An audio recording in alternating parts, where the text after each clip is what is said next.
చెవిలో మురికి ఉండి క్లీన్ చేయాలి అనిపిస్తుందా? అయితే చెవులు ఎలా శుభ్రం చేయాలి అనేది ఈ వీడియోలో క్లియర్ గా తెలుసుకుందాం. హాయ్, నేను మీ doctor Ruhiya, ENT specialist Anantapur. చెవిలో ఉండే మురికిని ఇయర్ వ్యాక్స్ లేదా సెరుమెన్ లేదా గుబిలి కూడా అంటారు. ఆ వ్యాక్స్ మన శత్రువు కాదు. ఇది చెవి లోపల చర్మాన్ని తేమగా ఉంచుతుంది మరియు బయట నుంచి వచ్చే దుమ్ము, పురుగులు లోపలికి వెళ్లకుండా ఆపుతుంది. ఇది చెవికి ఒక టైప్ ఆఫ్ బాడీ గార్డ్ అన్నమాట.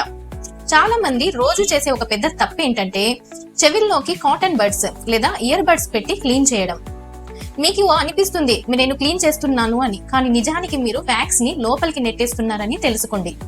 దాంతో చెవి బ్లాక్ అవ్వటము, చెవి నొప్పి, వినికిడి తగ్గిపోవడము, కొన్నిసార్లు చెవిలో కర్ణబేరి పొర కూడా దెబ్బతినడం జరుగుతుంది. అయితే చెవులు ఎలా శుభ్రం చేయాలి? చెవి బయట భాగం మాత్రమే తడిగుడ్డ లేదా టవల్ తో తుడవండి. చెవి లోపల ఏది పెట్టొద్దు.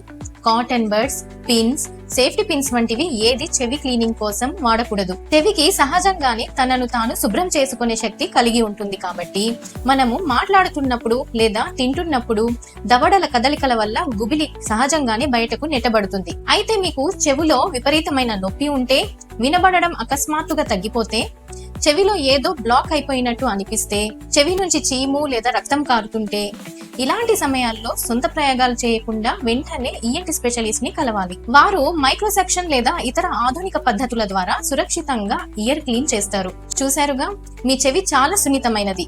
దాన్ని ఇయర్ బడ్స్ తో హింసించకండి.